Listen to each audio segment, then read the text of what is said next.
जी नमस्कार, good evening मेरे प्यारे दोस्तों। मैं नीरज कुमार आप सभी का M R twelve YouTube channel पे स्वागत कर रहे हैं। तो मेरे प्यारे दोस्तों, आज हम आप सभी के लिए यूपी डेटेड के सेकेंड सेमेस्टर वाले जो हमारे स्टूडेंट हैं उनके लिए हम मैथ के कुछ क्वेश्चन को हम आज स्लाइड पे दिखाने वाले हैं, ताकि वो क्वेश्चन को सॉल्व करें और देखें कि मैथ के टॉपिक में कौन कौन से क्वेश्चन पूछे जाते हैं, कैसे क्वेश्चन आ रहे हैं, क्वेश्चन में आने की संभावना कितनी ज्यादा रहती है, कौन सा टॉपिक ज्यादा कमजोर है और कौन सा टॉपिक ज्यादा हार्ड है। तो मेरे प्यारे दोस्तों, इस सेशन से जुड़े रहिए और सेशन को शेयर कीजिए। बहुत कुछ ही समय में हम देखेंगे कि कौन कौन से टॉपिक आपके मैथ के अंदर पूछे जाते हैं। तो कुछ सिंपल क्वेश्चनों को हम रखेंगे आज, ताकि हमें ये मालूम चल सके कि हमारे स्टूडेंट के अंदर कौन कौन सी कमी है। उसी कमी को देखकर नजरअंदाज नहीं करना है, उसको दूर करना है मेरे प्यारे दोस्तों। तो इस सेशन से जुड़े रहिए और सेशन को शेयर कीजिए। चलिए तब हम आपके सामने पहला क्वेश्चन स्लाइड पे दिखाने वाले हैं, ताकि वो पहला क्वेश्चन क्या है उसका जवाब दीजिए। चलिए पहला क्वेश्चन आपके स्लाइड पे दिख रहा है। देखिए, संवरक पूछा क्या जा रहा है। संवरक, संवरक को बताइए, संवरक क्या होता है। संवरक के बारे में संवरक नियम होता है, संवरक नियम के बारे में पूछा गया है। संवरक नियम क्या होता है, चलिए इस क्वेश्चन का जवाब दीजिए। तब तक कमेंट बॉक्स हम देख रहे हैं। चलिए इस क्वेश्चन का जवाब दीजिए कि जो संवरक नियम होता है, अगर दो धन पूर्णांकों को अगर जोड़ते हैं, दो धन पूर्णांकों को यदि हम जोड़ते हैं तो हमेशा एक हमें क्या मिलता है, एक धन पूर्णांक हमें प्राप्त होता है। यानी दो धन पूर्णांकों को जोड़ने पर एक धन पूर्णांक की प्राप्ति होती है। चलिए तो इसका आप लोग डिफिनेशन लिख लीजिए। यदि दो धन पूर्णांकों को जोड़ा जाए, देखिए संवरक नियम क्या कहता है। यदि यदि दो धन पूर्णांकों दो धन पूर्णांकों को जोड़ने पर जोड़ने पर जोड़ने पर हमेशा एक धन पूर्णांक की प्राप्ति होती है। हमेशा हमेशा एक धन पूर्णांक की धन पूर्णांक की पूर्णांक की प्राप्ति होती है। क्या होती है, प्राप्ति होती है। क्या होता है ये धन पूर्णांक, क्या होती है, प्राप्ति होती है। दो धन पूर्णांक को जोड़ने पर हमेशा एक धन पूर्णांक की प्राप्ति होती है, प्राप्ति होती है। तो इसे क्या कहता है, इसे संवरक नियम कहा जाता है। इसे ही इसे ही संवरक संवरक नियम कहा जाता है। नियम क्या कहता है, कहा जाता है, कहा जाता है। देखिए, संवरक नियम का मतलब ये बोला जाता है कि यदि दो धन पूर्णांक है, चलिए मान लीजिए धन पूर्णांक क्या है, एक तीन है, मान लीजिए तीन है। चलिए एक धन पूर्णांक ले रहे हैं हम आप सबके सामने, ये धन पूर्णांक है। मान लीजिए तीन है और ये प्लस पांच है। अगर इसके हम जोड़ेंगे, दो धन पूर्णांकों को यहाँ पे जोड़ने की बात की जा रही है, यानी दो धन पूर्णांकों को यदि हम जोड़ेंगे तो हमेशा एक धन पूर्णांक प्राप्त होता है। क्या यहाँ पे दोनों को ऐड करेंगे, क्या प्राप्त होगा हमें, एट। यानी दोनों की वैल्यू क्या आएगी, एट। यानी ये भी धन पूर्णांक है और ये भी धन पूर्णांक है, तो ये भी एक धन पूर्णांक ही होगा, धन पूर्णांक होगा, धन पूर्णांक होगा, धन पूर्णांक होगा। यही संवरक का नियम कहलाता है, यही संवरक का नियम कहलाता है कि दो धन पूर्णांकों को जोड़ने पर सदैव एक धन पूर्णांक की प्राप्ति होती है। चलिए नेक्स्ट क्वेश्चन की तरफ देखेंगे कि नेक्स्ट क्वेश्चन में क्या पूछा गया है आप लोगों से। नेक्स्ट क्वेश्चन का जवाब दीजिएगा। नेक्स्ट क्वेश्चन देखिए, समानुपात किसे कहते हैं। समानुपात किसे कहते हैं, समानुपात के बारे में पूछा जा रहा है कि समानुपात किसे कहते हैं। दो समान अनुपातों को ही क्या बोला जाता है, दो समान अनुपातों को दो समान अनुपातों को समान अनुपातों को अनुपातों को अनुपातों को दो समान अनुपातों को क्या कहा जाता है? समानुपात कहा जाता है। दो समान अनुपातों को ही समानुपात समानुपात कहा जाता है, कहा जाता है। देखिए दो दो समान अनुपातों को क्या कहा जाता है? समानुपात कहा जाता है। चलिए, ये 5:3 है, 5:3 है। तो यहाँ पे क्या करेंगे? 5:3 है, तो यहाँ पे क्या होगा? अगर यहाँ पे अगर रेशियो का साइन दिया गया है, रेशियो का साइन है यहाँ पे, तो ये अनुपात का साइन है। क्या क्या यहाँ पे? ये अनुपात का साइन है। अगर समानुपात लगाना होगा, समानुपात का साइन ये होता है, समानुपात का साइन ये होता है। तो दो समान अनुपातों को ही क्या कहा जाता है? समानुपात कहा जाता है। तो यहाँ पे अगर 3 से मल्टीप्लाई अगर इसमें करेंगे तो 3 से मल्टीप्लाई इधर भी करेंगे, तो यहाँ पे चलिए 5:3 अनुपात 3:3 तो यहाँ पे क्या आपको मिलेगा? 5:3, 5:3 समानुपाते समानुपाते 5×15:9, 15:9। यही दो समान अनुपातों को ही क्या कहा जाता है? समानुपात कहा जाता है। अगर यहाँ पे इसकी वैल्यू इसके बराबर है, क्योंकि अगर यहाँ पे अगर इसको हम काट देंगे तो 5 3 5 15 हो जाएगा, 3 3 के 9। देखिए ये अनुपात और ये अनुपात आपस में बराबर हो गए कि नहीं हो गए? बराबर हो गए या नहीं? तो यही समानुपात कहलाता है। यही समानुपात का नियम है कि दो समानुपातों को ही क्या कहा जाता है? समान अनुपात कहा जाता है। दो समानुपातों को ही क्या कहा जाता है? समानुपात कहा जाता है।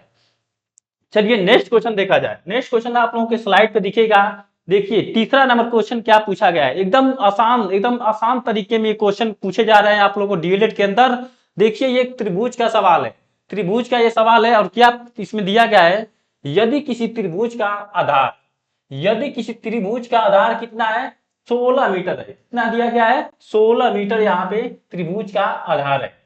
तथा ऊंचाई कितनी है? 6 मीटर है। ऊंचाई कितनी दी गई है? 6 मीटर दी गई है। तो क्या पूछा जा रहा है? त्रिभुज का क्षेत्रफल पूछा जा रहा है। त्रिभुज का क्षेत्रफल के बारे में आपसे चर्चा की जा रही है कि त्रिभुज का क्षेत्रफल क्या होगा। चलिए हम बता रहे हैं। देखिए त्रिभुज का क्षेत्रफल अगर यहाँ आप देखिए, अगर ऊंचाई दी गई है तो ये एक प्रकार क्या है? ये समकोण त्रिभुज है। अगर जिसमें ऊंचाई दी जाए वो क्या कहलाता है? वो एक समकोण त्रिभुज होता है। चलिए समकोण त्रिभुज का जो क्षेत्रफल होता है, समकोण त्रिभुज का क्षेत्रफल का फार्मूला बताइए। समकोण समकोण समकोण त्रिभुज का समकोण त्रिभुज क्षेत्रफल का क्षेत्रफल।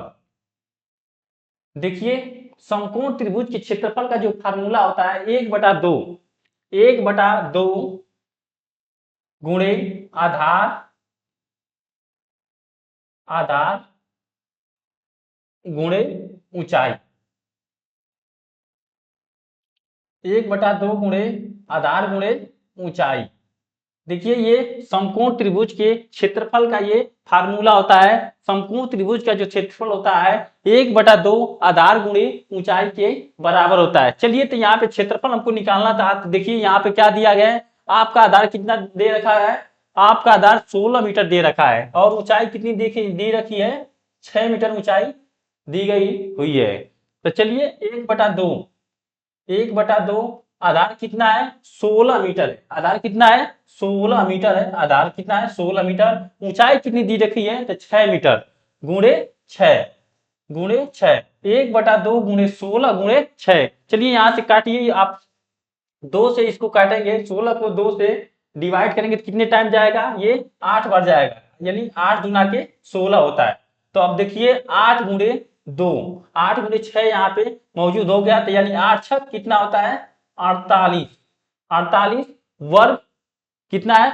48 कितना आएगा यहाँ पे? वर्ग मीटर आएगा। कितना आएगा? 48 वर्ग मीटर आएगा। क्योंकि क्षेत्रफल का मात्रक क्या होता है? वर्ग मीटर होता है। क्षेत्रफल का मात्रक कितना होता है?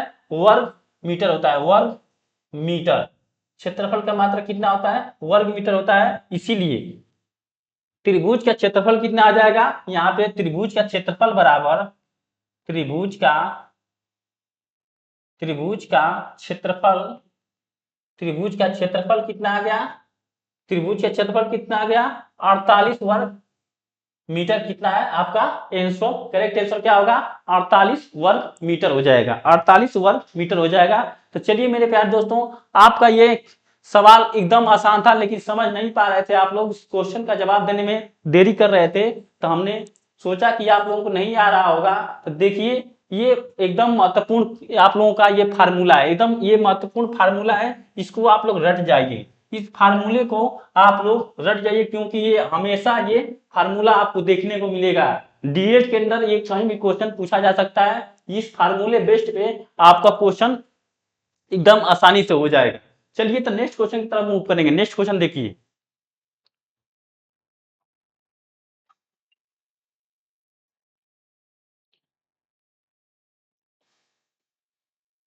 चलिए क्वेश्चन नंबर 4, क्वेश्चन नंबर 4 को देखिए आप लोग। एक समचतुर्भुज के विकर्ण, देखिए यदि एक समचतुर्भुज के विकर्ण कितने हैं 28 सेंटीमीटर है और वह 24 सेंटीमीटर, दो विकर्ण दिया गया है आपका।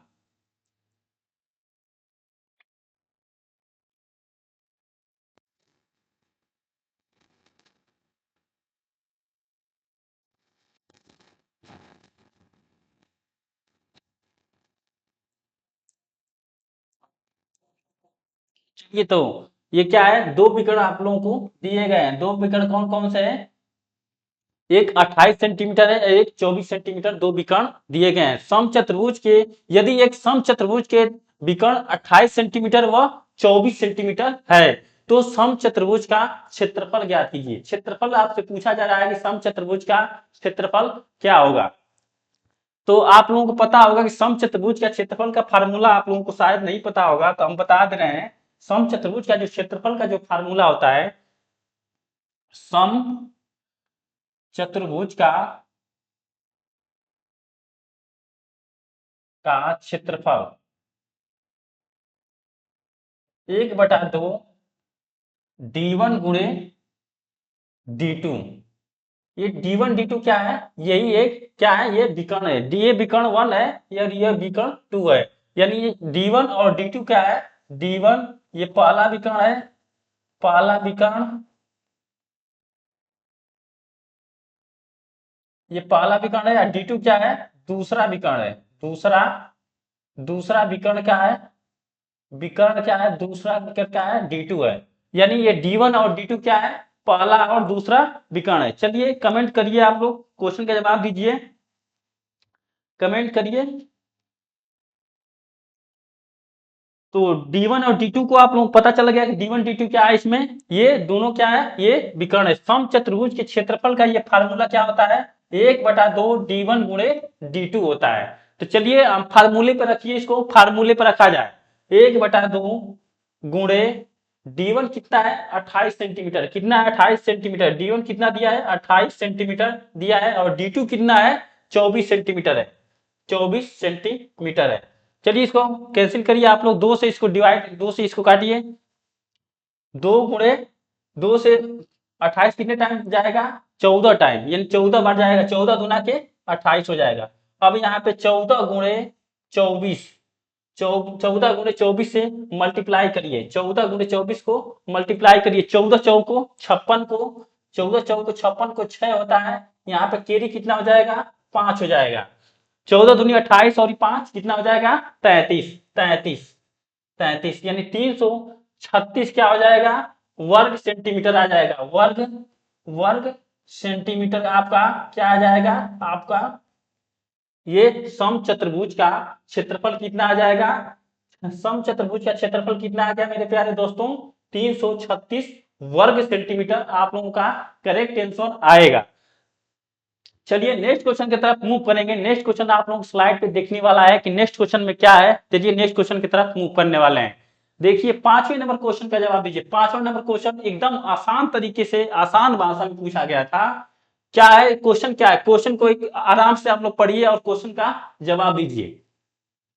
यदि एक घन की कोर, यदि एक घन की कोर कितनी है 10 सेंटीमीटर है, घन की कोर कितनी है 10 सेंटीमीटर है, तथा देखिए घन की कोण कितनी है घन की कोण 10 सेंटीमीटर है तो उसका आयतन आयतन पूछा जा रहा है और विकर्ण पूछा जा रहा है। घन का आयतन और विकर्ण ज्ञात करना है। जिसकी कोर कितनी है 10 सेंटीमीटर उसकी कोर दी गई है। चलिए तो कोर को आप लोग पता होगा कोर किसे कहा जाता है, भुजा को ही कोर कहा जाता है। यानी कोर का मतलब क्या होता है, कोर का मतलब क्या होता है भुजा। कोर बराबर भुजा, यानी कोर को ही भुजा कहा जाता है। यानी भुजा कितनी दी गई है, भुजा कितनी है, घन की भुजा कितनी दी गई है, घन की भुजा, घन की घन की भुजा कितनी दी गई है, यहाँ पे 10 सेंटीमीटर दी गई है, 10 सेंटीमीटर दी गई है। घन की भुजा कितनी है 10 सेंटीमीटर दी गई है। तो घन का क्या है, आयतन आयतन मापना है, यानी आयतन कितना होगा। तो घन का आयतन का फॉर्मूला होता है, घन का आयतन बराबर, घन का आयतन, घन का आयतन बराबर क्या होता है, ए क्यू होता है। यानी ए क्यू लिखिए, या तो भुजा का घन हो जाएगा, यानी भुजा का क्यू हो जाएगा, भुजा का क्यू। घन का आयतन क्या होता है, भुजा का क्यू होता है। तो भुजा कितनी दे रखी है, भुजा कितनी है मेरे प्यारे दोस्तों 10 सेंटीमीटर भुजा है। घन की भुजा कितनी है 10 सेंटीमीटर दी गई है। तो यहाँ पे रखिए आप लोग 10 का क्यू करिए, 10 के पावर 3। तो यहाँ पे लिखिए 10 गुणे 10 गुणे 10, यानी 1000, 1000 क्या हो जाएगा सेंटीमीटर क्यूब हो जाएगा। घन का आयतन क्या होता है, घन का आयतन क्या होता है, घन का आयतन बताइए, घन का कितना आयतन हो जाएगा 1000, 1000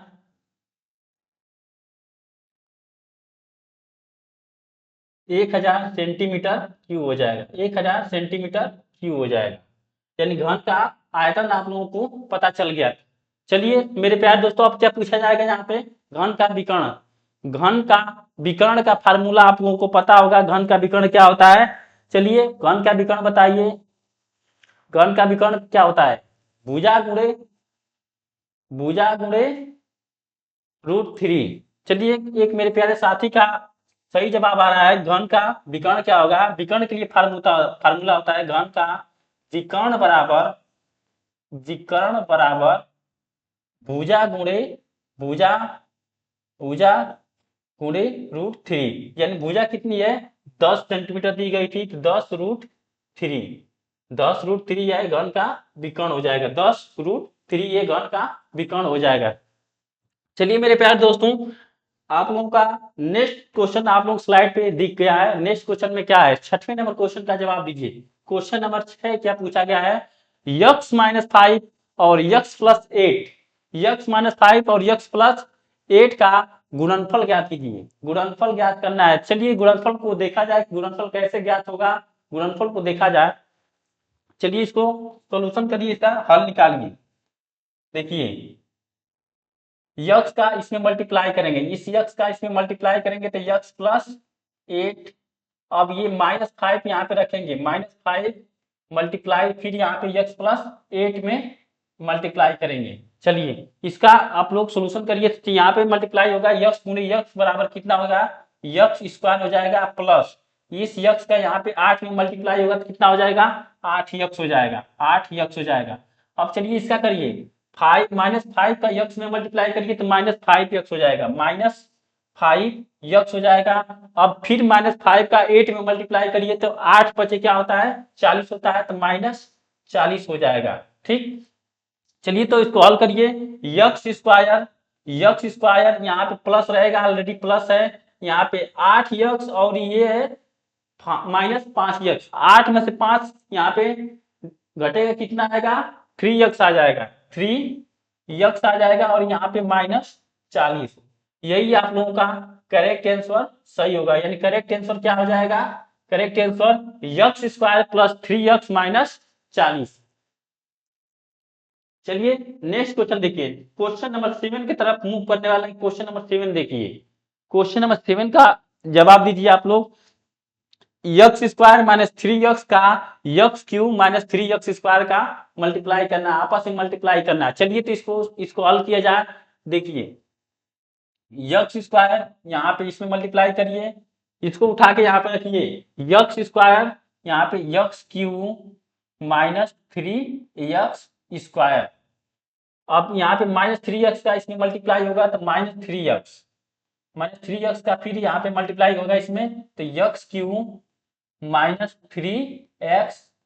हो जाएगा। अब मल्टीप्लाई करके आपस में यहाँ से मल्टीप्लाई करेंगे तो ये दोनों क्या है, ये चर राशि है, तो इसमें मल्टीप्लाई होगा तो मल्टीप्लाई करने के बाद घाते क्या होती है, जोड़ी आती है। मल्टीप्लाई करने के बाद दो चर राशियों का इसे मल्टीप्लाई करेंगे तो घात क्या हो जाएगी, जुड़ जाएगी। तो यहाँ पे x⁵ हो जाएगा, x⁵ माइनस, अब इसमें मल्टीप्लाई करेंगे तो क्या होगा, यहाँ पे -3x² है, यहाँ पे x² है, तो यहाँ पे क्या हो जाएगा, x⁴ हो जाएगा। 3x क्या हो जाएगा, यहाँ पे नहीं 3, यहाँ पे 4x²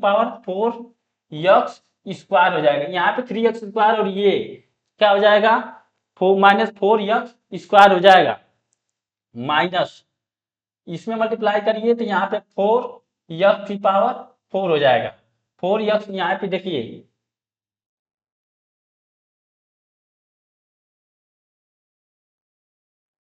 एक मिनट,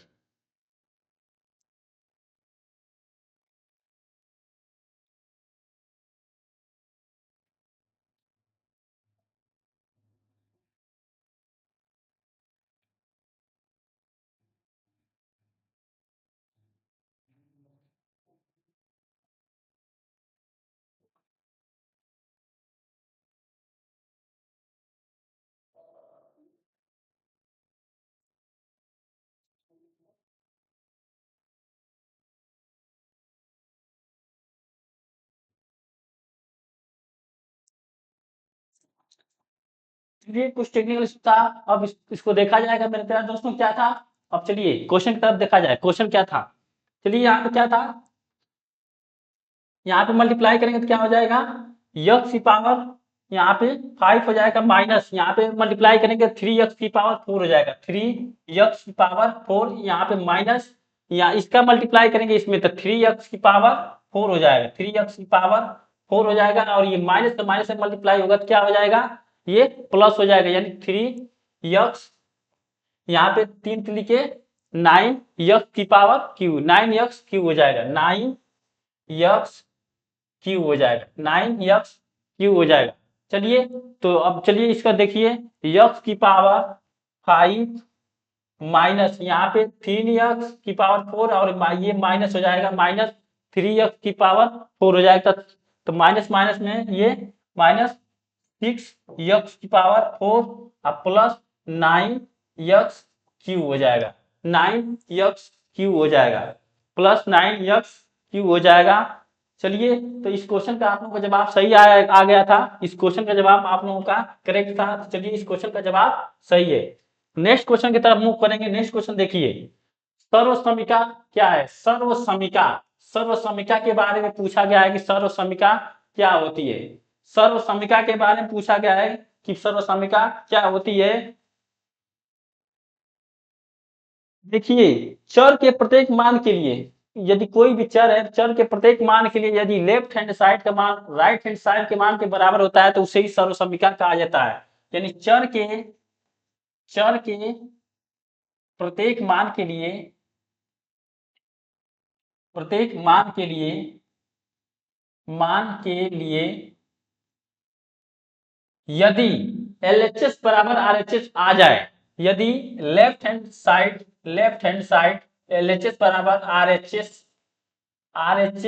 यदि आ जाए, यदि आ जाए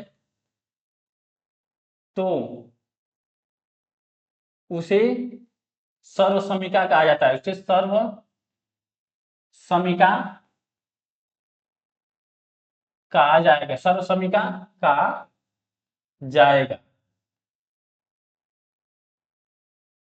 देखिए यदि कोई भी चर राशियां हैं, अगर उसमें अगर किसी प्रत्येक मान के लिए अगर चर राशियों का जो मान होता है लेफ्ट हैंड साइड और राइट हैंड साइड आपस में बराबर हो जाए तो क्या हो जाएगी, वे सर्वसमीका कहलाएंगी। उसी पर एक बेस्ट एक क्वेश्चन है, देखिए क्वेश्चन को देखिए, क्या ये सर्वसमीका है या नहीं। 3 कोष्टक में x + 5 बराबर 15 + 3x यानी ये आपस में बराबर है या नहीं। अगर बराबर होंगे तो सर्वसम्मिका होगी, अगर बराबर नहीं होंगे तो वो सर्वसम्मिका नहीं होगी, सर्वसम्मिका नहीं होगी। चलिए मान लीजिए यक्स की वैल्यू कुछ भी रखिए, यक्स का मान हम मान लेते हैं 2, यानी माना यक्स बराबर 2, माना यक्स बराबर 2 रखेंगे, माना यक्स बराबर 2 रखिए यहाँ पे। चलिए तो 3 कोष्टक में यक्स की जगह 2 रखेंगे प्लस 5 बराबर यहाँ पे 15 प्लस 3 गुणे यक्स की जगह 2 रखिए, रख दिए। ठीक, यक्स का मान 2 रखे हैं, यानी यहाँ पे यक्स बराबर क्या रखे हैं, 2 रखा गया है, यक्स बराबर 2 रखे हैं। इसे चेक किया जा रहा है कि ये सर्वसम्मिका है या नहीं। चलिए 3 कोष्टक में 5 दूं 7 हो जाएगा, बराबर 15 प्लस 3 दूना के 6 हो जाएगा। देखिए 7 त्रिके 21 बराबर 15 और 6 15 6 कितना होगा, 21 होगा, 21।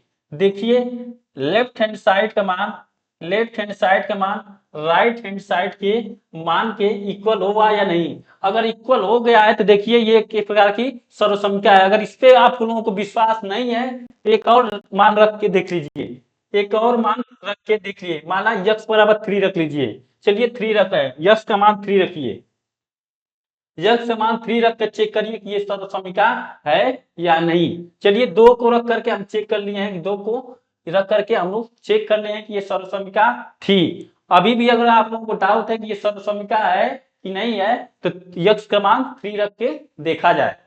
चलिए यक्स का मान 3 रखिए, 3 कोष्टक में यक्स प्लस 5 बराबर 15 प्लस 3 यक्स।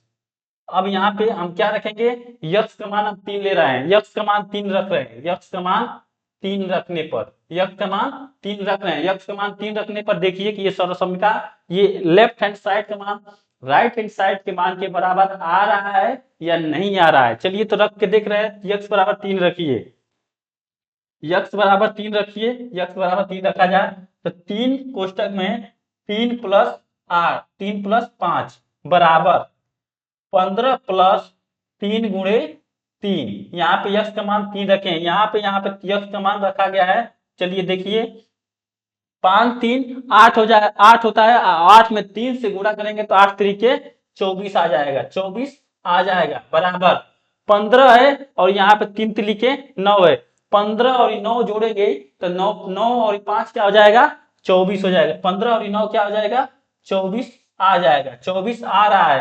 तो लेफ्ट हैंड साइड का मान